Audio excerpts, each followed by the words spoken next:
Hey everybody, Tuesday morning, and we're live once again. Trenton's in the house, and we also have a doctor with us, so everyone should be safe. Trenton today talking with some of the most illustrious educators we have in the nation, no joke. And we're talking about assessment beyond the classroom. So with that, Trenton, take it away. Thank you, Mark. And it is no joke. I cannot tell you how excited I am for today's conversation for two reasons. One is I get to talk to some of my favorite people on the planet, some of the finest educators on the planet, and we're talking about a subject that I care a lot about, and that is assessment. So we're going to do quick introductions. They could be a little longer than normal because I think each of our participants is bringing a wealth of experience and understanding, not just generally, but I think doing really innovative things in their positions. And so we're going to start with Todd. Some of you I hope you guys recognize Todd. He's been on before. And then we'll go to Jayne and we'll go to DeAndre after that. Todd. Hi, I'm Todd Theobald. I'm a former elementary school principal. I've worked on a district level as a consultant, and I have a consulting company. I go around and work with teachers and students, helping mainly focus on school turnaround through high quality assessment and instruction that drives better outcomes for kids. Awesome. Thanks, Todd. Jayne? Hi, I'm Jayne Ellsperman, and I am coming to you from Florida today. And I was a high school, middle school, and elementary school principal. I was principal for 25 years and have had an opportunity to work with schools and school districts throughout the country for the last 4 years as a consultant. And now I serve as an external operator for 2 schools in school turnaround, and really excited about how you can blend assessment into instruction and really create a way of thinking about learning that empowers students and frees up teachers to really focus on what's important. Awesome. DeAndre. Hey, good morning, everybody. DeAndre Weaver here, originally from Chicago, Illinois. I was a high school principal there. Started off as an educator, taught English, coordinated programs like AVID at a couple of high schools in my former district, Champaign, Illinois. I spent a couple of years in Houston in Spring Branch ISD, where the goal of that district during that time was to scale personalization and innovation across 47 campuses and 35,000 students. And then as of recently, I've been the last 20 months, have had the distinct pleasure and honor to serve as superintendent in DeSoto ISD. We have just over 8,700 students. The community is so excited about moving forward and doing things differently, not because we have to, but because we want to, and we know our kids need it. Great to be here. I'm excited for all of you. I'm going to add something to each of you. You know, a little modesty from all of our group. It's also important to know that Todd is a National Distinguished Principal, Utah Principal of the Year. Jayne was a National Principal of the Year. That makes her the Florida Principal of the Year. And DeAndre is thought of as one of the most innovative, young, most dynamic superintendents in the country, who I've known since he was the principal in Chicago. And I just watched DeAndre take innovative ideas and apply them as a principal. His work in Spring Branch in Houston and now at DeSoto. It's so much fun to see educators who are not just on the cutting edge, but who are doing things because they think we can do things better. And so that leads us into this conversation around assessment. And, you know, I think when we first started talking about, you know, what are the topics that we will choose to select for these live streams, you know, assessment was obviously one we wanted to talk about. And when we first put it on the list, that was over a month ago, you know, as we were just starting to get into this learning from home, learning remotely environment. And I think everybody was in that mode of trying to figure out, what will that look like? You know, it's really hard to do assessment remotely. And so I want to start off maybe a little unorthodox here as we start this conversation. And I was reading an article in our local paper 2 days ago, and it was from a parent who said, I am quitting homeschooling.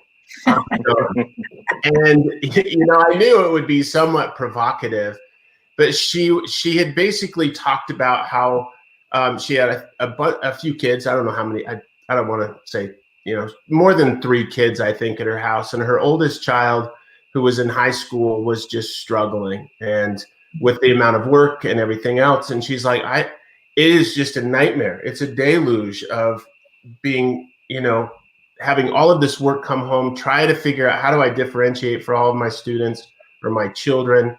How do I manage this workload? And so what I did is I immediately went to the comments and I started to read all of the comments. And there was kind of this solidarity from other parents who were saying, I'm out too, I've had it. And then there were the parents who were like, you're teaching your kids to be quitters. What's wrong with you? You got to tough it out. And so I bring that up because I also heard teachers start to say, you also have to find a balance. We're trying to find balance as teachers. We're trying to find balance with our own kids at home, along with trying to make sure we don't overload students at home. But at the same time, we want kids to not fall behind and continue to learn. And as I was reading through all of those things, I was like, where does assessment fit into this whole scenario? As you think about that, Todd, where does assessments fit in today's world of learning from home? So it's tricky because, one thing that's coming up as we do PLCs every week with our teams, the common theme is we don't know whose work this is.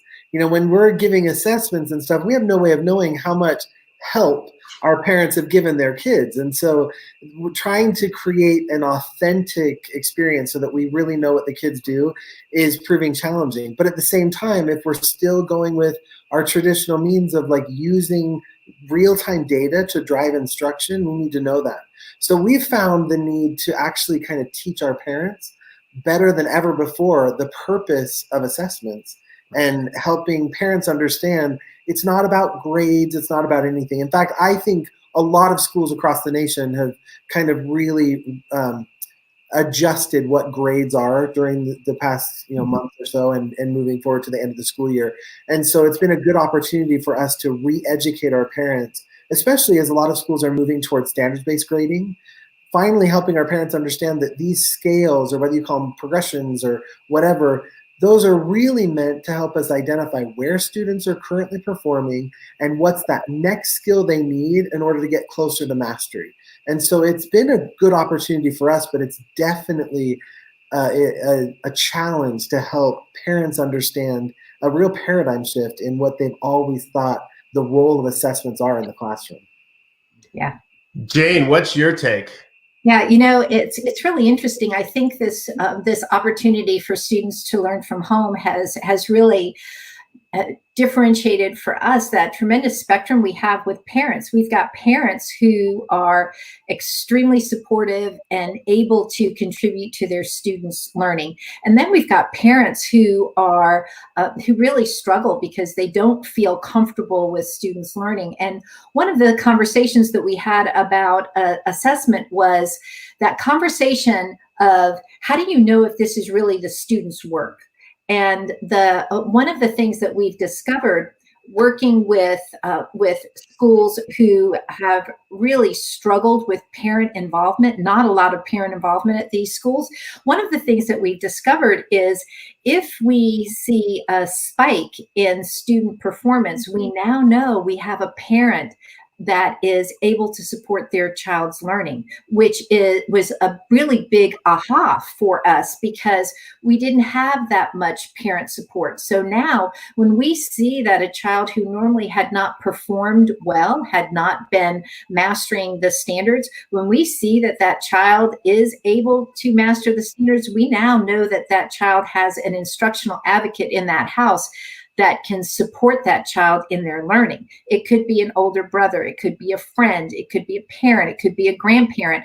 But now suddenly we know that we've got a supportive advocate for student learning in that home, which was something that we didn't expect to see. We also have had that opportunity where teachers are doing more feedback and follow-up than they have before because they no longer are tethered to that student management piece. They can get their data and they're now able to set up an individual Zoom or a phone call that will let them to do two things. One, determine whether or not that student really has mastered that content, or able to provide them with that feedback and support to help them master it on an individual basis. So it's really created some fantastic opportunities for us to really help understand what helps our students learn.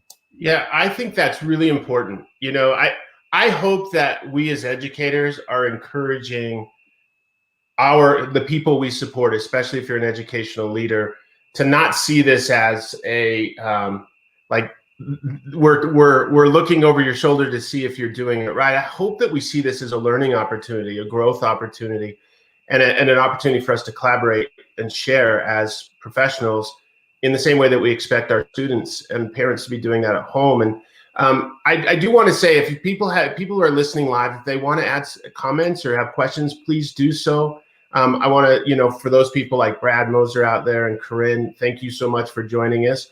But DeAndre, you got a PhD in this stuff, right? This is kind of right in your area of interest and wheelhouse. As you're looking at the work that you guys are doing in DeSoto, how are you guys thinking about assessment? You know, honestly, very similar to Jayne in the event where it's forced us to clarify exactly like what matters and what we value, and then get to the heart of what truly assessment was meant to be, right? Like, you know, for us, what matters is that kids are safe, that they're not stressed beyond the stressors of COVID-19. And, you know, what we value is feedback. And that is really what grades before it got, you know, kind of convoluted with trying to help perform other obligations in society. Grade was a means for feedback. Like, were you successful? Could you complete the task? Like, are you proficient? You know, have you mastered these skills?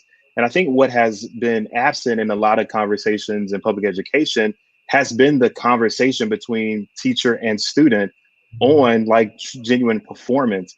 And what COVID-19 has created is an environment where that is really the only true apparatus for assessment is the live conversation between students and teachers. And that's a structure that we've built in our kind of anytime, anywhere structure. And we were very explicit, like, we value coaching and feedback. You know, all research says that people get better by coaching and feedback. We've used analogies of sports teams and how, you know, you have a coach that helps a student, helps an athlete get better because of the direct intervention that they provide in terms of their skills and what they're doing.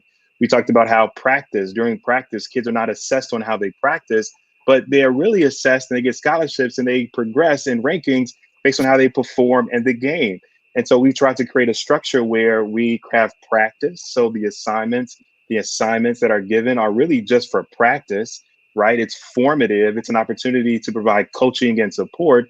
And then the real game is actually these products that we've created at each grade level where students can produce by the end of the year, right? And so, you know, if you know this stuff, you're able to do it right now, great. You can start working on your product, and then you could use that as a base to have conversations with your teacher. If you're struggling with an aspect of your product, then you can use the practice assignment as a way to refine your skills. And that is such like a shift for everybody. It's a shift in thinking for teachers, shift in thinking for students, a shift in thinking for parents. And this has forced us to kind of accelerate that shift into thinking. But what's coming out of that, though, is much more authentic conversations about like what kids know, truly understand, are able to do. And I think that is what assessment should be primarily for us in the classroom setting. It should be a basis for us to communicate, where kids are and help them improve on where they are. So I think that's a really good point.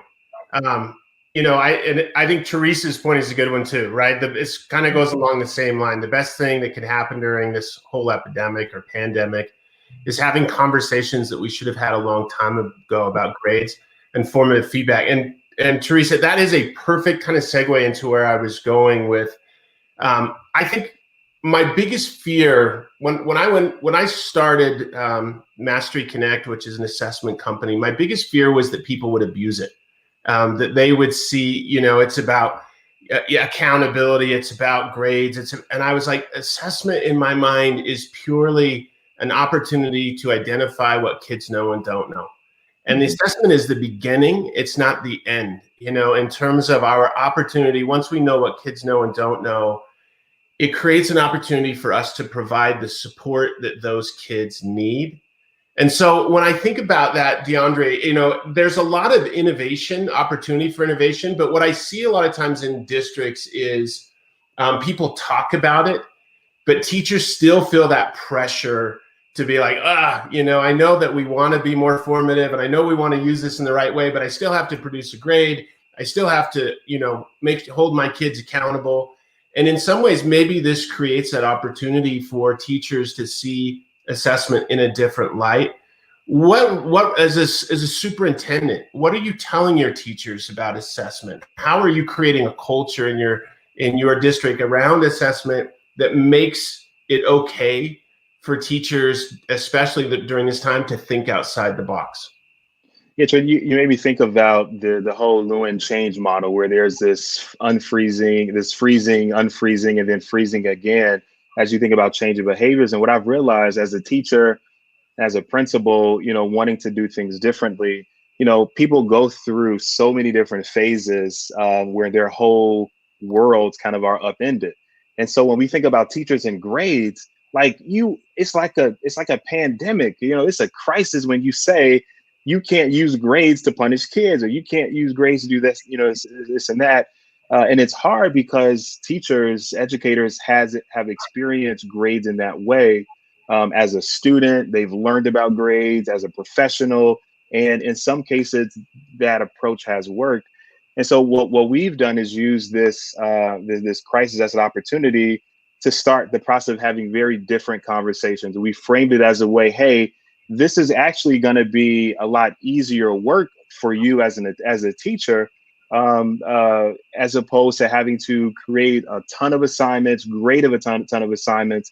Let's find the fewest, the most meaningful pieces of work, and let's figure out how we have conversations with students around those few exemplars that can help you understand where kids are, and that can also help students see some success. And so we've been having these conversations. We've created this virtual PLC structure, and so we have 12 campuses. But what we've done is we've created grade levels. So just all first grade teachers, all second grade teachers, all third grade teachers, they're on a team and they operate together. And so instead of saying, hey, you know, you're going to talk to your teacher, we have a team of teachers that go through this kind of cognitive process of understanding and rethinking grading, rethinking the assignments. We have some teachers that are recording videos of themselves, creating these mini lessons that kids can watch anytime, anywhere. And then we have other folks that are live from 8 a.m. to 8 p.m. that are set up to have these individual formative conversations with students about their work. And so we've just tried to create an environment where both students and teachers can see some success from doing something differently, so that we can then build upon that to move forward. And I think that's the best thing where, you know, people should start is, you know, how do we just give people permission to do things differently? How do we give them permission to focus on the fewest, most important things? And then how do we build upon that? And that's what we're doing as an organization. Yeah, I love that you highlighted things in the way you did. And Mark, if you can leave Brad's question up there, I was going to actually ask you to put that up.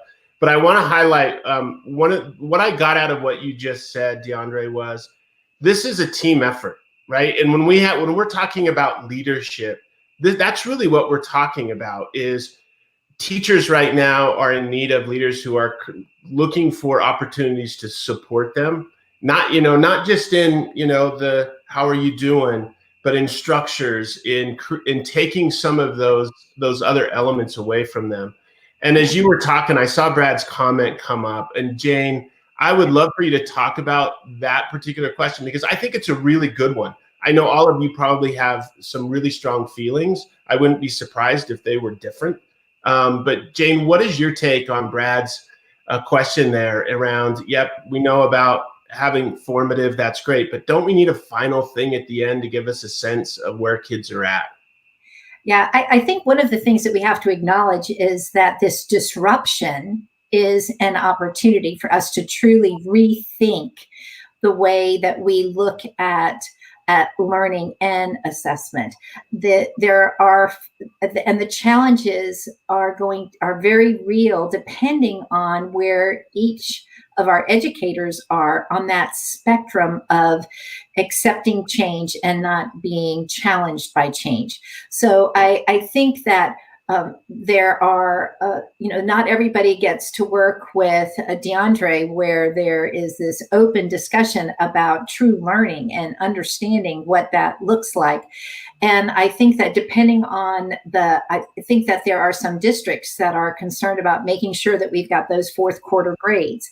So I think that as educators, and especially as leaders, we really need to embrace this as an opportunity to reflect on what we're doing. The other thing that we have to realize is that in every home, whether it's the teacher's home or it is the student's home or the parent's home, everybody is dealing with a lot of different issues. There may be a spouse or significant other who is no longer employed. There are challenges. I know that in some of the students that we're most concerned with, they have very unstable living situations right now. They're moving from place to place. We're also dealing with a lot of food insecurities with some of our children and our families. And so I think that when you put that in perspective, and we're looking at things like grades, that becomes insignificant.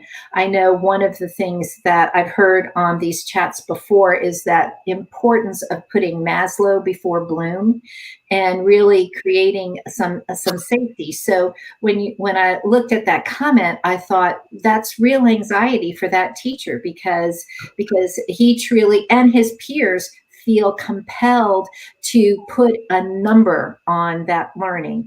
And I think that this whole situation that we're dealing with, the pandemic, this disruption of the way we have traditionally looked at education, we've got to really embrace this opportunity to give teachers permission to look at learning differently than assigning a number and a value. And I love what DeAndre said before about that whole spectrum. One of the things that I work with schools and teachers all the time is practice, scrimmage, game. And what do we do with practice, and how do we, do we give a score to practice? Does the official at the end of a game say, wait, let's average in all of our practices and see who really won the game?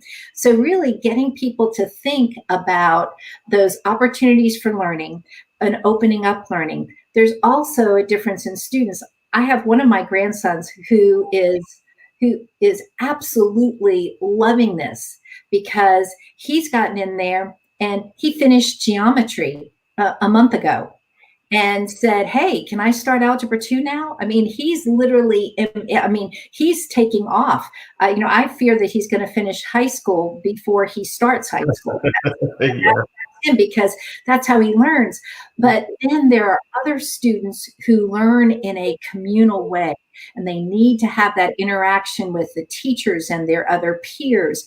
And we've got to find a way to make sure that we're taking care of all of those different children's needs, because some will flourish and some will really struggle. So making sure that assessment isn't that gotcha, that assessment is part of that learning journey, and we're able to differentiate for each of our students' needs.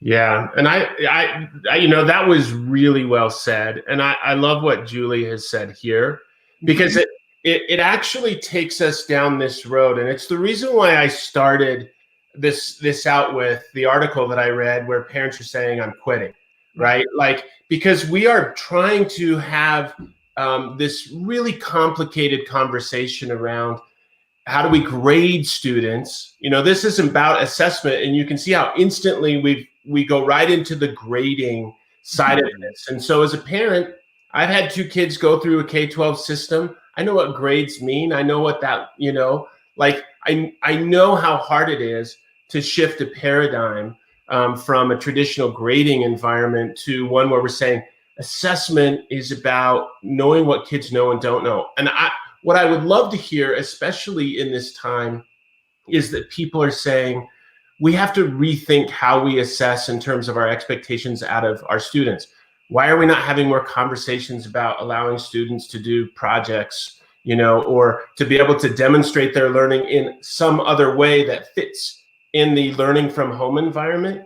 And then I also think in terms of, you know, teachers who are trying to balance out, how do I actually connect with my kids when there's so much disparity in terms of student access? You know, some of my kids could get on to the internet at any time. Others of my kids aren't able to get on at any time. That really fouls up my whole assessment thing, especially if I'm worried about kids cheating. What if I give it to this kid at this time and he takes it and this kid's sandbagging, it says he can't get on because he's waiting for, like, that mindset around assessment is so ingrained and borderline hostile.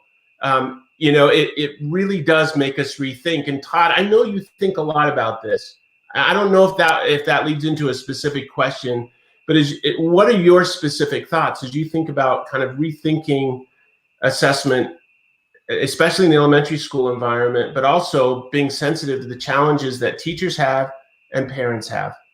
It's been interesting because I think, like you talked about, this anxiety. I think we always think for kids, this scoring and grades presents anxiety for kids.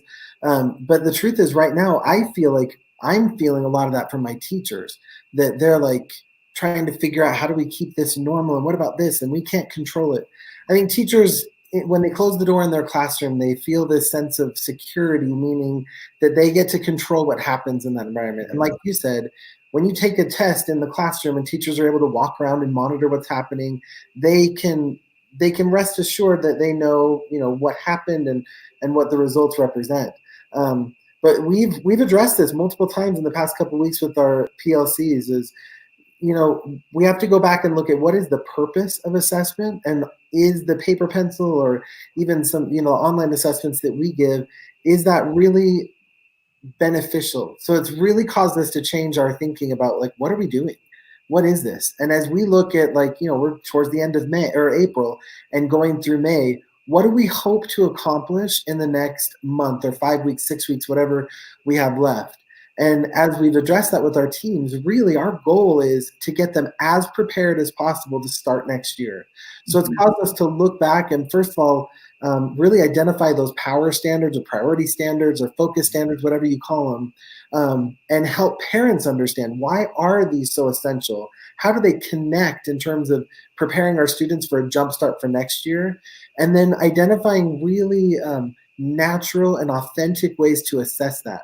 And for us, what that's meant is really looking at our scales or learning progressions. We call them mastery learning scales in our schools, and helping parents understand, how do I pinpoint? Really, the conversation happened with our school is, you know, parents kind of naturally want to present their kids in the best way possible.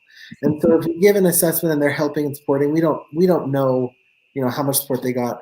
But if we help our parents learn how to pinpoint where their learning is at, they can help move that work forward. And so it's really kind of caused us to look at assessment as this whole communal thing. Is the whole purpose of an assessment is to identify where students are currently performing so that we can make some decisions about what to do next. And so scoring, all of that is put aside to really help, how do we get our kids best prepared to start next year? And with that as our kind of forethought for everything we do, it's changed how we teach, how we assess, and how we communicate to parents and provide that feedback to students.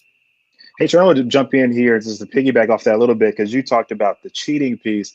And I was thinking, like, I've never had a student who knew the answer and decided to cheat, right? Like, cheating happens when there is some fear or anxiety because I don't know. And I know this is important, so I want to do all that I can so that I can make this, you know, not the reality that I think it could be. And so if you start from the basis of, like, how do I remove the fear and anxiety around this thing, right? How do I create an environment where kids know that this is about helping you get better, right? And then, you know, for all those folks that really have a hard time differentiating the assessments, what a great time to experiment with that and to have students create and produce projects or products that are unique to them, because you minimize cheating when everybody has a different product to produce that, of course, is still guided by your same, you know, standards or your rubrics, etc. But if we give kids a framework that says, hey, this is what excellent looks like, this is what proficient, looks like, and allow them to have creativity over what they produce, then you start to see fewer and fewer students wanting to take advantage of the system. And it's almost a hard concept for educators to get sometimes, is that if I relinquish control, I therefore actually gain more. And that's what I've learned just with, playing around with assessments and structures and giving kids some autonomy, is that when you encourage them, when you empower them, when you're clear about what they should learn, and if you're providing feedback to them and helping them get better, they're in a better position to produce high quality learning than what they would have before. And I've seen it as a parent right now that's homeschooling my children. My wife and I are both educators. And gosh, we can be the hardest critics sometimes. We have these very rigid structures, and we have to realize, this is not what's up, right? Like, stop it.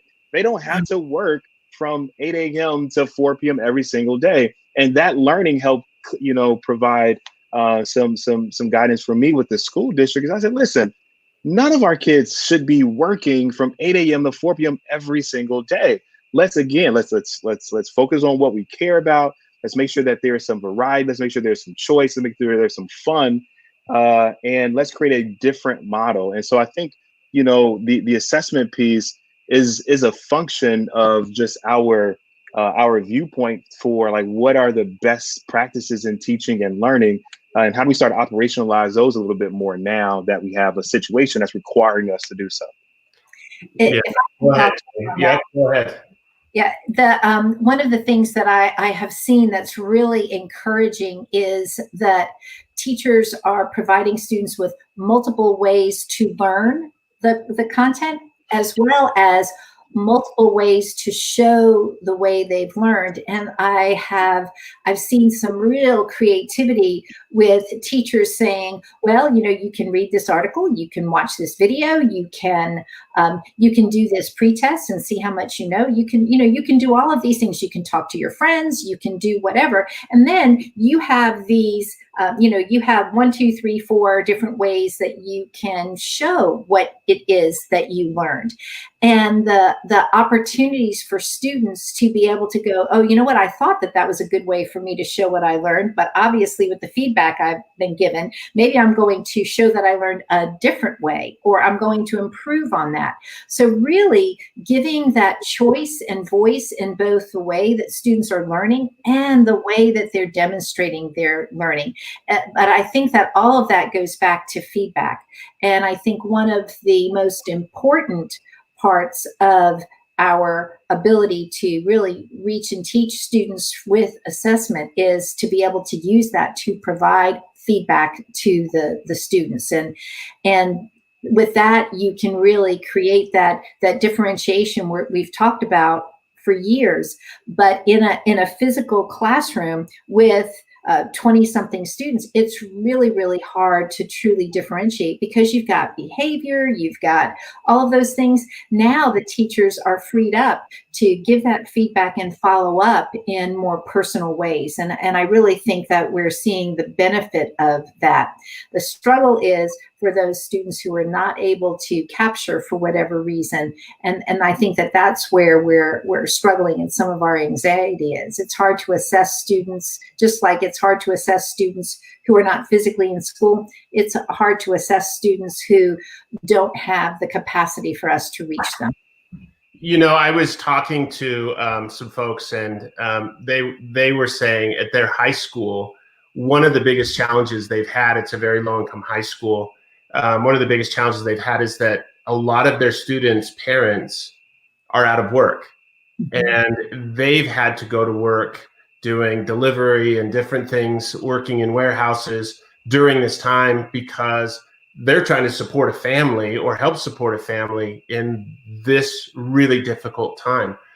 As I listen to this and as I look at the comments from people coming in, I can see it just ignites a conversation. And what I feel from people is, and the reason we do this as leadership, is that you can feel this desire from educators to say, somebody give me permission to know that it's okay for me to let go a little bit and to think about assessment differently, that it doesn't have to be so high stakes, you know, that we should be having a big, broad conversation about what assessment looks like and what it's for. And I hope DeAndre jumps back in, but Todd I know that's something you think deeply about. I know that you're meeting with your teachers on a regular basis. How do you as a leader support teachers, you know, and even those that maybe don't agree with that? Some of them say people need to buck up and just, you know, get with it. And I'm tired of all the excuses, all these whiny folks out there. This is the real world. How do you manage that, Todd? It's funny because I do know that so many teachers are looking for that permission, but yet as a leader, when you give it to them, they almost don't believe you, and they keep giving you all these reasons why they need to keep doing what they're doing. It's kind of that classic, you know, how can we take things off a teacher's plate? And they don't want to give up anything. They want to keep doing it all. And so that's been a challenge because it's so ingrained in us, not just from teaching, but from back when we were students. This is just how it's done. Plus, our teachers are feeling tremendous pressure from parents because our teachers are getting a lot of feedback from parents on things and just frustrations. I think they're almost hearing the venting that's happening from families that are struggling. And it's given us a chance to think deeply about how we do things. Even though everything's different now, we had to put it in the context of everything we learned from this over the next month, or, you know, from the quarter of the year that we're going to be out of school this year. We've had to put it in the greater context of what does this mean for education as we move forward? How can we take lessons learned from this and move forward? And to me, if I'm speaking to leaders out there, I feel like that's been more beneficial. Initially, when we started this, our state came, you know, to us with a 2-week dismissal. So we were on a 2-week doing online just for the kind of a stopgap. And our approach was, in this interim time, this is what we're going to do just to manage for the next couple of weeks. But as we've moved out of this now towards the rest of the year, I think that's actually helped our conversations, looking at what are some things that we can try that give us permission to try totally new and different things now that can have a lasting impact on how we teach and learn from our students. And so I think that's overall, that would be my recommendation to leaders, is look at this from not just in this moment, but what things can we learn from now that are working and doing that we can start to implement in our just regular ways as we get back to school is normal.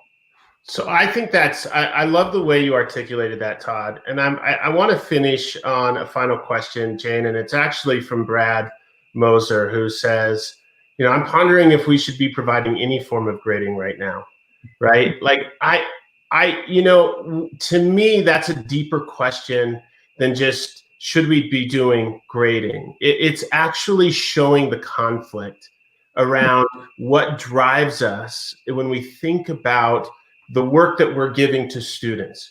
You know, ultimately, what I hope this is driving toward is there's a different outcome than a grade, and that is, are we actually making sure that students are learning? And right now, we're being put in a position where it's really hard to know. And that means that assessment, you know, it becomes even more important, whether that's thinking about it now or thinking about when we return. We need to know where our kids are at. And the reason we need to know is because we need to make sure we're providing the supports for our students as we, you know, work through these next month or so, next few weeks, as we think about what it's going to look like when we bring students back on. I think assessment is really important, but we've got to shift our minds away from this notion of we do it for this reason, when ultimately, in my mind, we always say, if you solicit data from a student, you have a moral obligation to use that data to benefit that student. If you're not going to use the data, don't bother. That's just cruelty, you know? So Jayne, as you think about that, I know that fits right into kind of your world and a lot of what you think about. Yeah, and you know, there are so many things that we use grades for in society. It's not just a school thing. We use grades to determine admission to college. We use grades to determine promotion. We use grades as a determinant to see whether or not a student can access a particular level of a course. So grades are a communication tool, and I think that I think that for people, especially educators who have been using grades as that communication tool, as to say, this student is going to be ready for the next level, they're going to be ready for a particular job or a career. We've used grades in such a way that I think that we really have to step back and say, have we really determined learning? When you're looking at students moving from elementary, the progression through the grades in elementary, it's really, we use grades to say, is this child really ready? And as a teacher, I would look at that information as my way of determining whether or not a child was ready for 4th grade work, 5th grade work, 7th grade work, 8th grade work, 9th grade work. So I think that we really have to step back, and it gives us an opportunity to look at what's important in a grade, because I still believe that until as a society, we're able to figure out how to communicate learning and who has what they need in order to access more learning, or they're prepared for a job or a career. But we've really got to take a look at how can we communicate that, that true learning. Sometimes grades are more a part of instruction and a barrier that we create that causes students to not want to continue learning. I think that this opportunity now to have students see that it is the learning, it is what they are able to do that is most important, maybe not so much that grade. So I think that we're still dealing in a society that has a conflict, because parents are going to want to see a report card at the end of the year that will show in their mind the way that they were always shown what they know, whether or not the child is going to be promoted, be able to graduate. But we really need to look at how can we use this time to really show what students need to know, because learning should be a progression. Regardless of what a person's grades are, when one student moves from one level to the next, they could all have A's, but they're sitting at different levels of a spectrum. So we've got to really take a look at what is it that the child needs to know to continue their learning or to be able to be self-sufficient.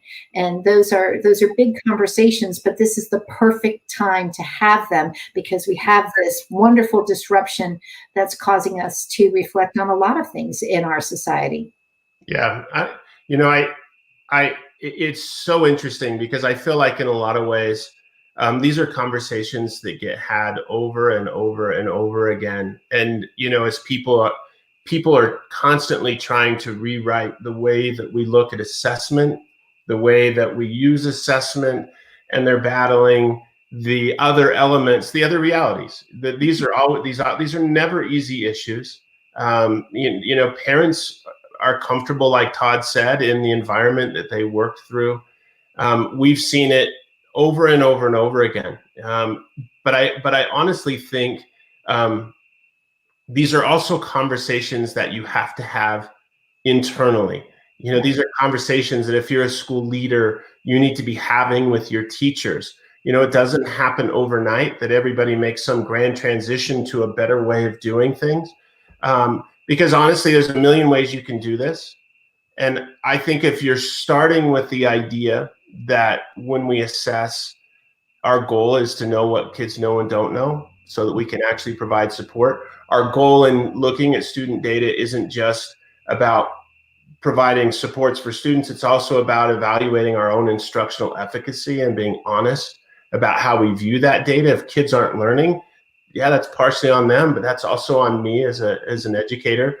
And I think assessment data can expose a lot of insecurities in teachers, in students. I know for me, if you said, I want to give you a quick test, I would be like, I don't want to take a test. Like, I don't care what it is on. please, I don't want to take a test. And I think we forget that sometimes.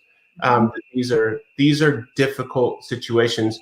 And I honestly think, if anything, there's not a lot good about this pandemic, right? Like, nobody wants to spin that, but there's a lot of opportunity for us to take a bad situation and try to learn from it. And I think we've all had to be really empathetic around our kids' environments at home are not equal. They're not the same.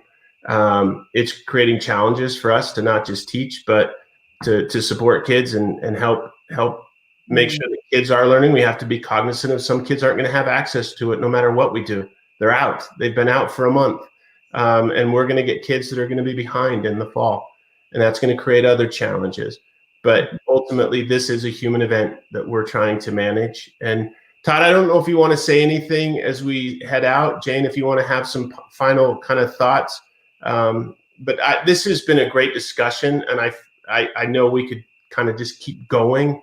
But I think we've got a lot of good stuff out there. Todd, any final thoughts? Yeah, just if I'm talking to teachers and leaders, like, take this opportunity. Like you said, nobody wanted this. Nobody's thrilled about it. But use this as an opportunity to really redefine the purpose of assessments. What role do they play, or should they play, to help us get better outcomes for kids? Mm-hmm. Jayne? And you know, as we kind of go through, one of the things that we need to take the time to do is really reflect. And I think that it's important to take the time. School leaders need to take the time to say, what have we learned from this? And how are we going to take those good things and move them forward once we have that, the green light to go back to normal? Don't let the old normal be the new normal. Let this be an opportunity for us to really to look at how do we determine student learning? How do we support them? How do we provide them feedback and focus and that opportunity to be better than they were before they interacted with this content or with us? And I really think that that's the opportunity before us, and we really have to put it out there. My biggest fear is when we get the green light to go back to school, that we go, okay, and we go back to doing everything the way that we've always done it. And I don't think that this situation was put in our paths to do that. I think it is an opportunity for us to really value what is important, and how do we all do our jobs better, and how do we really take care of each other and meet the needs and support one another to be the best possible version of themselves. Yeah. I want to thank both of you. I also want to thank DeAndre. I think he had kind of a George Costanza moment. He was right there. I think people were like, I love this guy. And he's like, I'm out. I miss him, and I feel bad that he wasn't able to stick around all the way through the end. I want to thank DeAndre. This has been a great panel. You guys are phenomenal. I would love to have you guys come back. We can continue this conversation and add to it. I want to thank everybody who joined us on this live stream. Your comments, your insights, the conversations that I saw, I think super valuable. I think this is an important topic. I think it's an opportunity for us. We are going to continue this conversation on the Canvas chat tomorrow. If any of you are interested in joining on the Canvas chat, that's the hashtag Canvas chat. It'll be tomorrow at 4 p.m. Mountain Time. That makes it 5 p.m. Central, and you can start to work your way out on the time zone. Jayne, that's 7 o'clock your time tomorrow. I'll be hosting that Twitter chat tomorrow, where we'll be talking about assessment also. So thank you all so much. Mark, thank you for supporting us on the back end as well. And hopefully you guys will join us next week.